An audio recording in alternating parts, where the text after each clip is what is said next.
सत्यनारायण भगवान की व्रत कथा का तीसरा अध्याय। सूत जी बोले, हे श्रेष्ठ मुनियों, अब आगे की कथा कहता हूँ। पहले समय में उल्कामुख नाम का एक बुद्धिमान राजा था। वह सत्यवक्ता और जितेंद्रिय था। प्रतिदिन देव स्थानों पर जाता था और निर्धनों को धन देकर उनके कष्ट दूर करता था। उसकी पत्नी कमल के समान मुख वाली तथा सती साध्वी थी। भद्रशिला नदी के तट पर उन दोनों ने श्री सत्यनारायण भगवान का व्रत किया। उसी समय साधु नाम का एक वैश्य आया। उसके पास व्यापार करने के लिए बहुत सा धन भी था। राजा को व्रत करते देखकर वह विनय के साथ पूछने लगा, हे राजन, भक्तिभाव से पूर्ण होकर आप यह क्या कर रहे हैं? मैं सुनने की इच्छा रखता हूं, तो आप मुझे बताएं। राजा बोला, हे साधु, अपने बंधु बांधवों के साथ पुत्रादि की प्राप्ति के लिए एक महाशक्तिमान श्री सत्यनारायण भगवान का व्रत व पूजन कर रहा हूं। राजा के वचन सुन साधु आदर से बोला, हे राजन, मुझे इस व्रत का सारा विधान कहिए। आपके कथनानुसार मैं भी इस व्रत को करूंगा। मेरी भी संतान नहीं है और इस व्रत को करने से निश्चित रूप से मुझे संतान की प्राप्ति होगी। राजा से व्रत का सारा विधान सुन व्यापार से निवृत्त हो वह अपने घर गया। साधु वैश्य ने अपनी पत्नी को संतान देने वाले इस व्रत का वर्णन कह सुनाया और कहा कि जब मेरी संतान होगी तब मैं इस व्रत को करूंगा। साधु ने इस तरह के वचन अपनी पत्नी लीलावती से कहे। एक दिन लीलावती पति के साथ आनंदित हो सांसारिक धर्म में प्रवृत्त होकर सत्यनारायण भगवान की कृपा से गर्भवती हो गई। 10वें महीने में उसके गर्भ से एक सुंदर कन्या ने जन्म लिया। दिनों दिन वह ऐसे बढ़ने लगी जैसे कि शुक्ल पक्ष का चंद्रमा बढ़ता है। माता पिता ने अपनी कन्या का नाम कलावती रखा। एक दिन लीलावती ने मीठे शब्दों में अपने पति को याद दिलाया कि आपने सत्यनारायण भगवान के जिस व्रत को करने का संकल्प किया था उसे करने का समय आ गया है। आप इस व्रत को करिए। साधु बोला कि हे प्रिय, इस व्रत को मैं उसके विवाह पर करूंगा। इस प्रकार अपनी पत्नी को आश्वासन देकर वह नगर को चला गया। कलावती पिता के घर में रह वृद्धि को प्राप्त हो गई। साधु ने एक बार नगर में अपनी कन्या को सखियों के साथ देखा तो तुरंत ही दूत को बुलाया और कहा कि मेरी कन्या के योग्य वर देख कर आओ।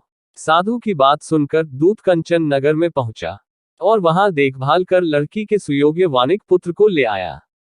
सुयोग्य लड़के को देख साधु ने बंधु बांधवों को बुलाकर अपनी पुत्री का विवाह कर दिया। लेकिन दुर्भाग्य की बात ये कि साधु ने अभी भी श्री सत्यनारायण भगवान का व्रत नहीं किया। इस पर श्री भगवान क्रोधित हो गए और श्राप दिया कि साधु को अत्यधिक दुख मिले। अपने कार्य में कुशल साधु बनिया जमाई को लेकर समुद्र के पास स्थित होकर रत्नासारपुर नगर में गया। वहां जाकर दामाद ससुर दोनों मिलकर चंद्रकेतु राजा के नगर में व्यापार करने लगे। एक दिन भगवान सत्यनारायण की माया से एक चोर राजा का धन चुराकर भाग रहा था। उसने राजा के सिपाहियों को अपना पीछा करते देख चुराया हुआ धन वहां रख दिया जहां साधु अपने जमाई के साथ ठहरा हुआ था। राजा के सिपाहियों ने साधु वैश्य के पास राजा का धन पड़ा देखा तो वह ससुर जमाई दोनों को बांधकर प्रसन्नता से राजा के पास ले गए और कहा कि उन दोनों चोरों हम पकड़ लाए हैं, आप आगे की कार्यवाही की आज्ञा दें। राजा की आज्ञा से उन दोनों को कठिन कारावास में डाल दिया गया और उनका सारा धन भी उनसे छीन लिया गया। श्री सत्यनारायण भगवान से श्राप से साधु की पत्नी भी बहुत दुखी हुई। घर में जो धन रखा था उसे चोर चुरा ले गए। शारीरिक तथा मानसिक पीड़ा व भूख प्यास से अति दुखी हो अन्न की चिंता में कलावती के ब्राह्मण के घर गई। वहां उसने श्री सत्यनारायण भगवान का व्रत होते देखा। फिर कथा भी सुनी। वह प्रसाद ग्रहण कर वह रात को घर वापस आए। माता के कलावती से पूछा कि हे पुत्री, अब तक तुम कहाँ थी? तेरे मन में क्या है? कलावती ने अपनी माता से कहा, हे माता, मैंने एक ब्राह्मण के घर में श्री सत्यनारायण भगवान का व्रत देखा है। कन्या के वचन सुन लीलावती भगवान के पूजन की तैयारी करने लगी।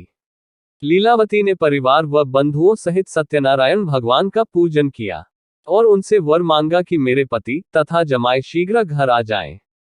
साथ ही यह भी प्रार्थना की कि हम सबका अपराध क्षमा करें।